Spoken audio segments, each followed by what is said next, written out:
Hi, and welcome to the podcast. I'm your host, Devin Summers, and today we travel to Atlanta to sit down with TJ Callaway. I'm TJ Callaway, and I am the founder and CEO of Onward Reserve. We learn how an investment banker turned successful entrepreneur. You've got to see something that other people don't see, and you've got to feel something that other people don't feel. Today, I'm joined by Matt Chzranowski, a junior Leonard Leadership Fellow, double majoring in finance and political science. Hey everyone, I'm really excited to be here for this interview. TJ Callaway is really a great guy, and it was a pleasure talking with him about his journey through Onward Reserve and being an investment banker. So let's get right into it. From the University of Georgia's Terry College of Business with the Institute for Leadership Advancement, you are listening to the Terry Student Podcast, a podcast dedicated to Terry students through the stories, successes, and lessons of business professionals, Terry alumni, faculty, and students. You know, grew up wanting to be an investment banker, and that's kind of what I was going to do. And then got out there and had a phenomenal experience, but also realized that that was probably not long-term what I wanted to do. And I had a lot of entrepreneurial and creative itches that were not getting scratched. The other thing is, thinking of the economy at the time, I graduated in 2007. Started at SunTrust in May of 2007, almost technically started a couple of days before I graduated, and the stock price was at somewhere in the mid-80s. As you're all familiar with, the economy took a little bit of a left turn as well in 2008, and so I was there and watched it go all the way down to, I don't remember exactly what the bottom was, but somewhere in the $7 or $8 range. So was able to witness the biggest recession in our country's history other than Depression firsthand from a ground level position at a bank, which was really an incredible life experience, although not the most pleasant. And it taught me a lot about just kind of seeing an organization in crisis is really one of the best ways you can see it. It's not ideal, but I learned a lot, and I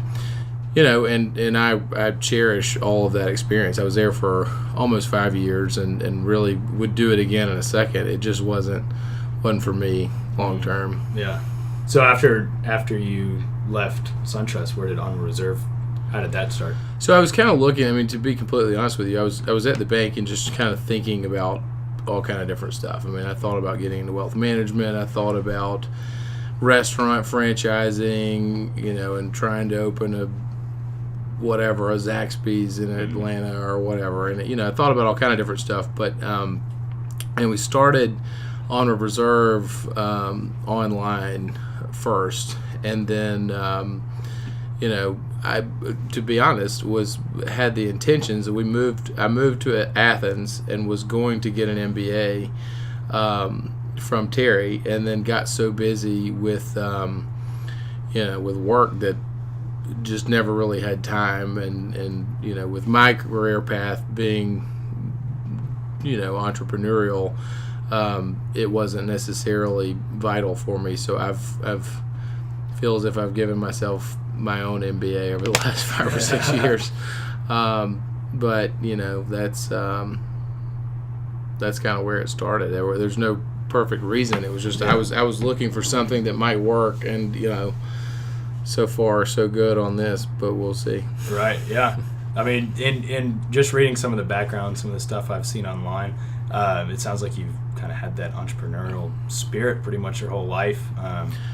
Yeah, I mean, I think it's certainly a personality trait, and sort of I've got a lot of entrepreneurial friends at this point, and we're all a little bit nuts, but it's just a desire to constantly be changing things and starting things. I love starting new things, whether it's just a little initiative that we've got going, or the concept that I started the business, or helping get new things off the ground. As it relates to Georgia, I'm now the first president of the new group that the Alumni Association's put together called the Young Alumni Council. And so even in my volunteer capacities, I just love kind of taking something from concept to reality, and it's fun and challenging for me, but that's not for everybody. So, Right, absolutely. So one of the things that's kind of remarkable about the story is leaving Robinson Humphrey and then moving on to Onward Reserve. And we learn a lot about taking risk in business in college. But what would you have to say about calculating a risk in your personal life and leaving a career to try and start something new? How'd you go about that process? I mentioned that entrepreneurs are a little bit nuts, and I think if you can put yourself in my shoes, not only so if you think about investment banking at the time, my class was the last class that SunTrust hired of investment bankers, and I can't imagine how many years they'd been hiring a banking class before that, but literally, I mean, the economy was so bad, there was a hiring freeze completely. Like, they didn't hire a class the year after me, and then at least half of my class had been laid off. Luckily, I was in the right group and working on the right projects, and I had been promoted to associate, so I'm in a position where most people can't even find jobs, and not only do I have one, but I've got a good one. And thinking about leaving that job to go do, think about leaving an associate investment banking position to go start a, some sort of e-commerce retail business is not the most logical. So if I had just spreadsheeted that out, I would still be at the bank somewhere. You've got to, at some point, especially on the entrepreneurial side of things, you've got to see something that other people don't see, and you've got to feel something that other people don't feel, and do something that you're passionate about. And I was confident that I could make it work. And I mean, along those lines, if I'd known how hard it was going to be and factored that into my risk analysis, I probably would definitely still be at the bank. But you just got to do it and take a leap. And the advice would be, and this is cliche, but it's cliche for a reason, is while you're young is the time to do that. Like, now I've got a mortgage and a wife and a kid and another kid on the way, and there's no chance if I was at the bank now, then I couldn't. You couldn't make that decision, because at this point I'm making that decision for my whole family, not just for me. But when I did it, I was however old I was, 26 or 27 or whatever, and it's, it wasn't the end of the world if it didn't work. So I took a leap, and again, so far so good. I think that's the other mindset you've got to have as an entrepreneur, is you never really know. You kind of have to be waiting for that surprise at all times. Switching gears a little bit, back into Onward Reserve and the values that it holds. Being an ILA graduate, and both of us are in ILA right now. We talk a lot about values and how values impact both your personal life and a business. And one of the things that I kept reading online is the value of Onward Reserve being authentic. What are some of the values that you hold or Onward Reserve holds? Is that one of them? Yeah. So. Two answers there. I mean, one, operationally, ILA, I was actually at a meeting yesterday internally and brought up ILA and the concept of servant leadership and really the notion. And we've got work to do here. We're not perfect. No, not many people are perfect, other than maybe like Chick-fil-A. But, the most important people, if you think about it, the most important people in our company are the people that are on the sales floor talking to customers, because they're controlling the customer experience, which is the most important thing we have. And then the store managers are really there to ensure that those people have the resources that they need and that they have the leadership that they need to be successful, and that they're there really being a leader and getting those people excited about their job. And then if you look at the people that are here in our Atlanta office, we're all here really to service those store managers and make sure that those managers feel like they're empowered and that they have, some enough autonomy to where they feel like they can run their own store and have pride in it, but at the same time enough structure and enough support to where they've got the resources they need. So it's a really delicate balance on the operations side. And then ultimately it's my job to make sure that we as a whole have what we need and that everybody's excited and that we're all kind of rowing in the same direction. So from a brand perspective, I just, the fashion business in general, most of it is just totally made up BS, and that, I'm not a BS type guy. And we kept talking about everything's got to, so our stores, they have to be authentic. I hate when you go to a store and it looks, I'm not going to name the name of it, I usually do, but there's a store that I like, and they have stores all over the place, and I had heard they just opened a store on Madison Avenue in New York, and I was in New York, so I was like, I'm going to go see the store. Then I got there, and it was the same store they have everywhere else. It's like, this is your opportunity, this is your global flagship store, and you literally just opened the exact same store you have in XYZ market.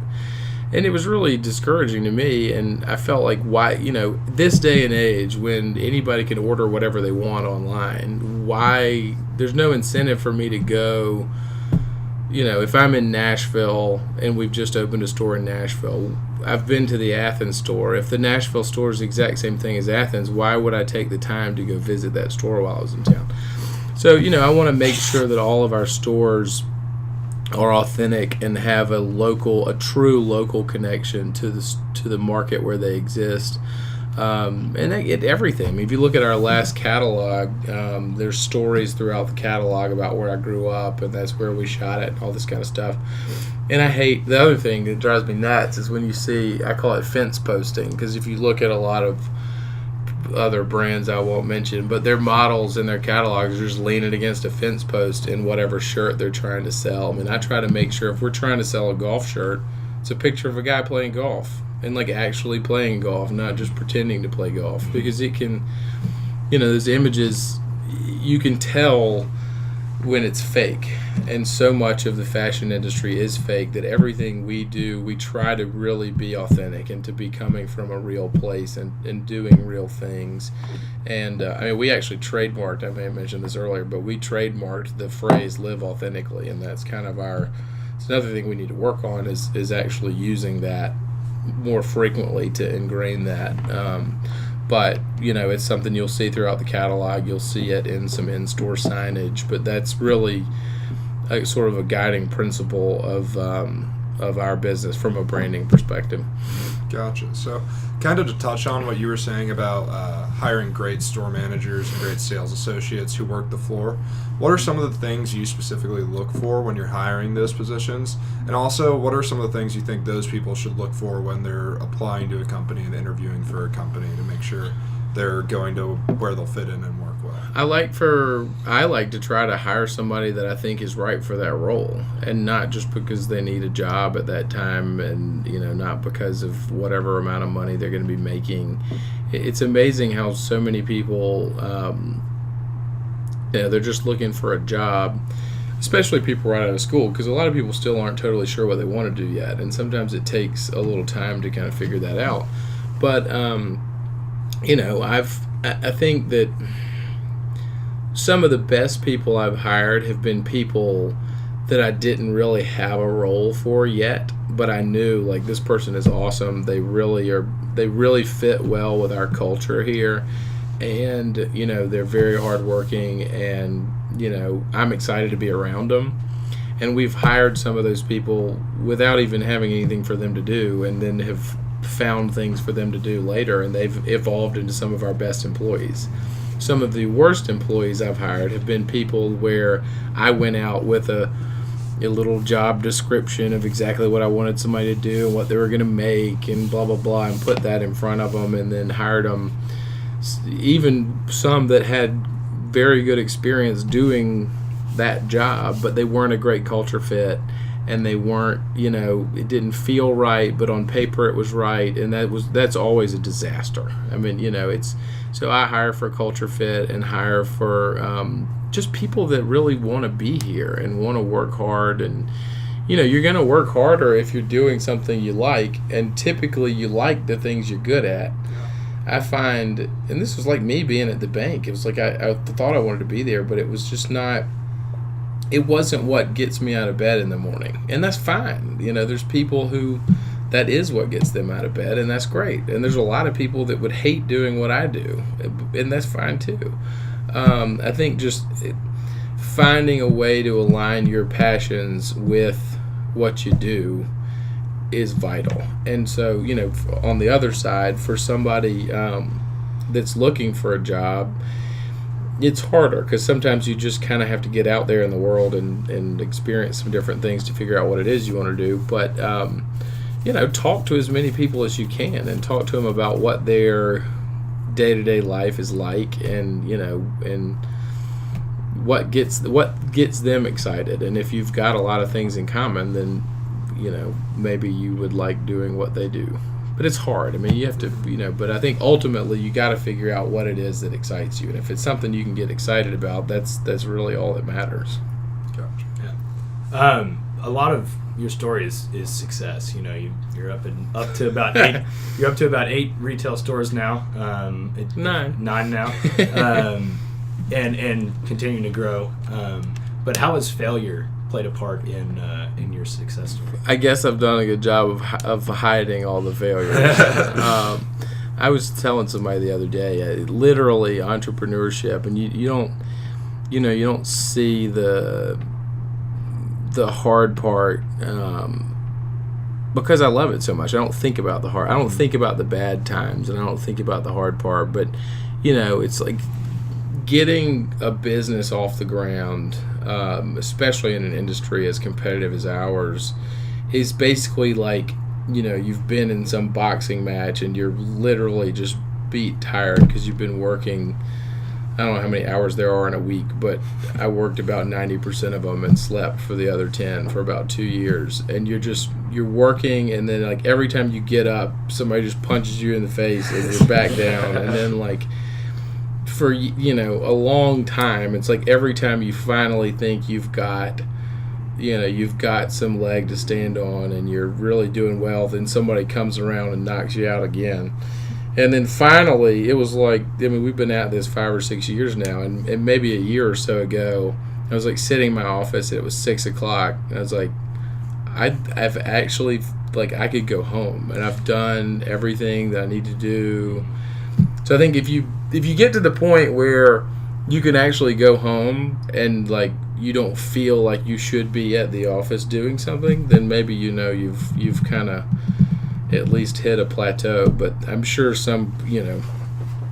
I'll have some crazy surprise tomorrow. And at Mother's Day I got a call that our store in Washington D.C., the toilet had exploded and was flooding the restaurant below, and there's always something. So there's a lot of not fun, but in retrospect, funny things that have happened, and I'm sure will continue to happen. But celebrating the successes are, is the way to keep you going.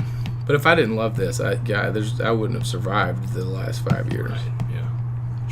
So, in terms of fashion and retail, it's two they're very innovative fields, constantly moving. So what are some of the things you do to kind of stay on top and get ahead of the curve from both like a retail standpoint? Like I was reading about how you moved online quicker and you have more inventory, which helps out in a lot of your stores, but also from a fashion standpoint and keeping up with the new trends. So the good news is for us that our fashion and our brand for the most part is just tailored on my experiences and my life. And thankfully, Onward Reserve as a brand in the grand scheme of fashion is not, we're a pretty conservative, slow-moving company in general. I mean, compared to a super high fashion ladies brand or something like that. That's part of the reason we don't carry ladies, is that stuff changes so much faster. But we still try to be, it moves, oddly, it doesn't move as fast as other things, but it still moves a lot faster than you even realize it's moving. With fabrics and fits and, different patterns and the way things are going with this or that. So, we're constantly just looking at what people are wearing, looking at what everybody else is doing. I try to, I've got friends of all different ages and try to kind of talk to them about what's going on and what they're seeing in different places. From a fashion perspective. And then from a business perspective, really, I think about, you read about how a lot of people are more analytical and some people are more, I don't know what the right word is, but emotional about their decision making. I'm definitely on the emotional side. So I think about, and I think this is what helps me in this industry, is is I want to think about how things make me feel. Like if someone was to do this, or if this display was to look this way or that way, like which one would make me feel better? And, ultimately that's what you want, because you want people to come into a store and have an emotional connection with it, where it's like, oh, I feel like this place is really cool, or like we have so many female customers that come in and they're like, oh, my son, so-and-so would love this store, or, would love all this stuff. It's like, well, you haven't even looked at any of the product yet. You just feel like this atmosphere, is sort of a personification of that son that you're thinking of. So, just creating an environment where, people can have that emotional connection, because that's what's going to eventually drive, customer loyalty. And it's harder to do online, and it's harder to do in the catalog than it is in the store. But, I think we've done a good job of it so far. It's still certainly not perfect and have a long way to go, but that's a constant battle, and just trying to stay ahead of it is a lot. Yeah. So as we were saying earlier, this podcast is really dedicated to Terry students, and you with a heavy entrepreneurial background. What advice do you have for upcoming students who want to go into entrepreneur, different ventures, or want to start their own business someday? It kind of depends on the business, but ultimately at some point you've just got to get out there and do it. I would say for me personally, it was a big advantage that I did go out and get an investment banking job and do that for a few years. I learned a lot, but I didn't learn anything that had anything to do with retail. So perhaps more importantly, it just gave me a level of confidence in myself, and then it gave me sort of a unofficial stamp of approval when it was like, okay, well, here's this kid that wants to start this retail business. He has no idea what he's doing. That's a whole different person from, oh, here's this kid that wants to start a retail business. He has no idea what he's doing, but he's been an investment banker for the last 4 years, which somehow makes a difference. It shouldn't, but it does. So if you can do a little stint somewhere, like an investment bank or an accounting firm or consulting firm, or anywhere where you can just get out there and get exposure to a lot of different people, I would advise that. If you happen to know exactly what you want to do, then like a lot of people that have been successful in my industry have worked at Ralph Lauren. Most of the better brands that I've gotten to know, there's someone there that at some point worked at Ralph Lauren, and that's kind of that's just there's so much to learn there if you want to be in our industry, and that's not to say it's only there. There's plenty of other companies. In the heyday of Ralph Lauren, maybe not quite what it was 10, 20 years ago, but if you happen to be fortunate enough to know exactly what you want to do, then try to find something in your field to do for a few years, but don't get trapped there. When I was at the bank, it is incredibly easy to forget that a world exists outside of that bank. And I know for a student that sounds nuts, but seriously, you start working there for 4 years, and it's such a big part of your life. You really just kind of forget that the world exists outside of that, and that's part of the hard part. Back to the question earlier, the hard part about leaving is especially leaving to go start something on your own. So you're leaving this huge organization that was a community in and of itself, and then you're kind of plopping yourself on a little island out there, and everybody thinks you're nuts, and it's tough. Gotcha. So to kind of follow up what you talked about, working in the real world and learning about a corporate culture, do you think working at Robinson Humphrey helped you build your corporate culture here? Did you take certain aspects from their corporate culture and bring them along, or did you kind of improve upon what they already had and try to tweak it? Probably I'm going to get myself in trouble here, but I would say that this is, for my personality, and keep in mind again that I'm sort of nuts, but I'm going to say some things about my experience there that I think would also hold true at any other major corporation. But I learned especially to start a business from scratch, I learned a hell of a lot more about what not to do than what to do. One of my biggest frustrations at the bank was that, we had these goals and I was told what to do, but nobody ever really did a great job of explaining why I was doing what I was doing. I never had any transparency to the overall, P&L of what we were doing. As you can imagine, you're kept somewhat in the dark about what actually is going on when you're at at the level I was at. Which, I felt, again, to my emotional decision-making, I felt that was pretty discouraging, because if someone had really helped me to understand why what I was doing was so important, maybe I would have cared more. So I really try, with our store managers, they have full transparency to the P&Ls of their stores, and then also at the end of the year we get together and talk about what happened as a company, which is pretty rare, I think, to really show them the whole thing. Because sometimes it's like, okay, well, this store did $1 million this year. Sounds like a lot of money. It's like, oh, awesome, cool.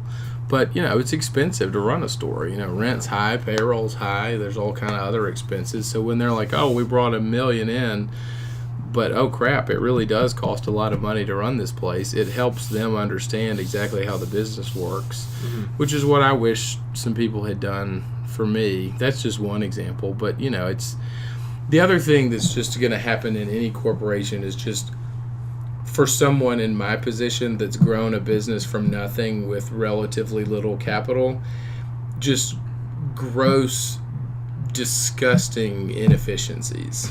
You're going to have a one-man show that's going to be the most efficient thing you've ever seen, or you're going to have a 30,000 person company that's going to be slow and incredibly inefficient, and 10,000 of those people could probably be fired tomorrow and it wouldn't affect the outcome. And then there's a scale all the way in between.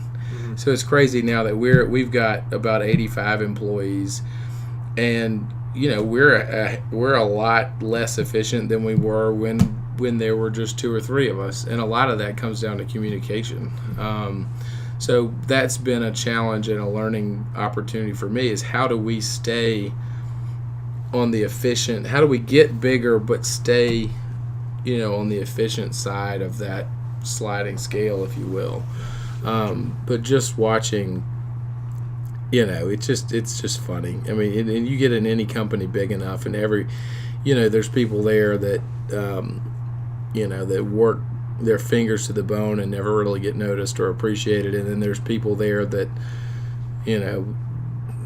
the company could do without probably, but they're really good at the political game, and they've they're constantly doing what they know will get noticed, and that's the real world. It's not what you'd read in a textbook, but that's life.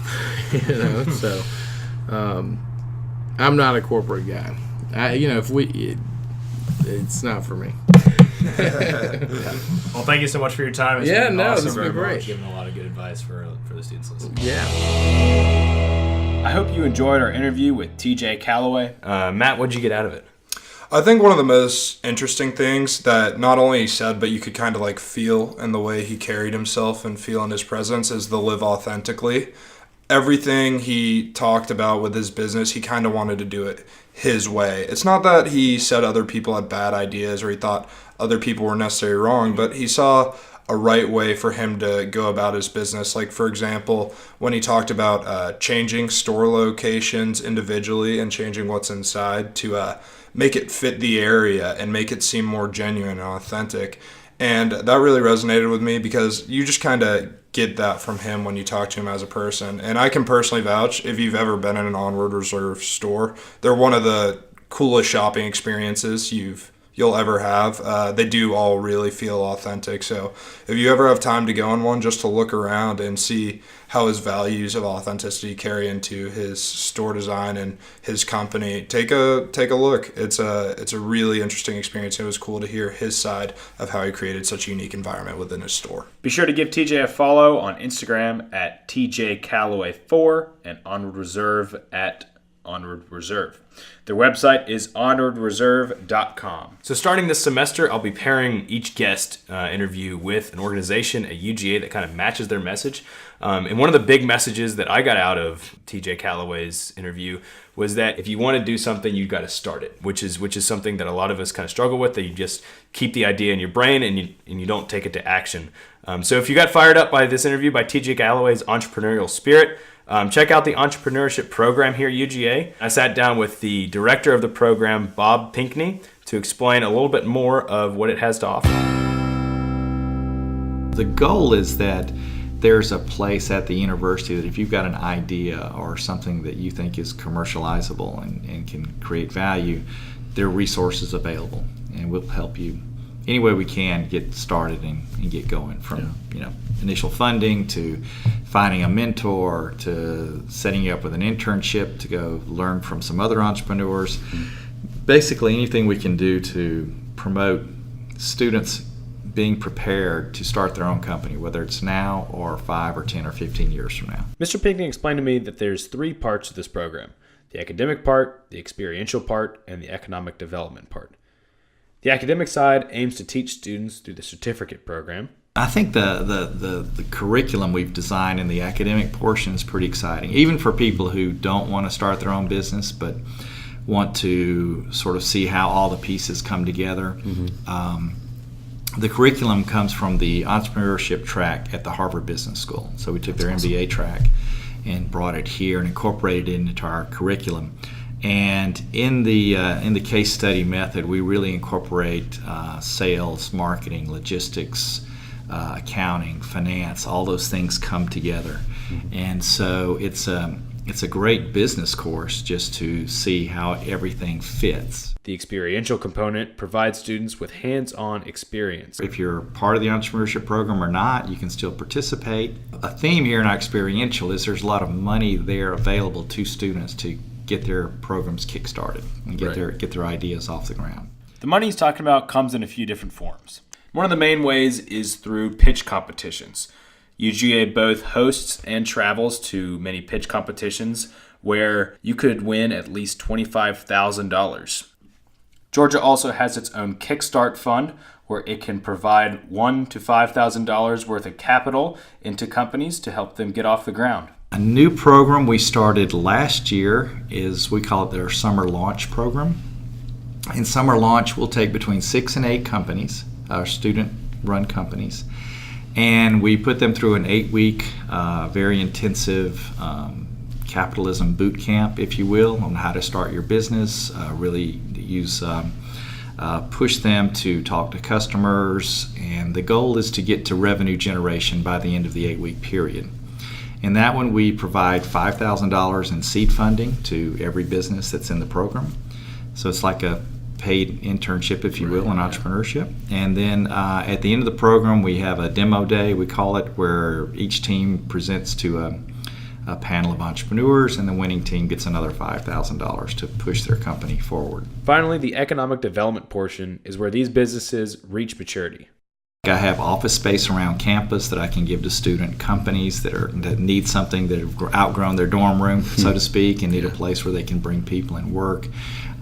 That's been real successful. We got 3 companies now that are in office space that we've secured for them at the university. They don't pay rent or anything, but it gives them a place to go and work on their business idea. Fall of this year, for the first time, we'll have a residence hall, or part of a residence hall, devoted to entrepreneurship and entrepreneurs. Wow. So for the incoming freshman class, if someone's interested in one day starting or owning their own business, they can go into a residence hall and be roomed and set up with like-minded people. It's open to 40 students, 20 male, 20 female. It'll be in 2 wings in Creswell. And with that, they'll get complimentary membership in the Society of Entrepreneurs, student membership for Athens, which is the local technology business incubator in town. They'll get access to speakers and also participate in a first-year Odyssey related to entrepreneurship. If you're interested in learning more, check out the Society for Entrepreneurs Club, which is open to anyone. Also, pay them a visit. They're located at Amos 220. Or you can check them out online at UGAENTR. That's one word, UGAENTR.com. There you can find more information about the program. Thank you for listening to the first podcast of the semester. Tune in next time for an interview with Howard Young. He's the president of General Wholesale Beer Company. See you then.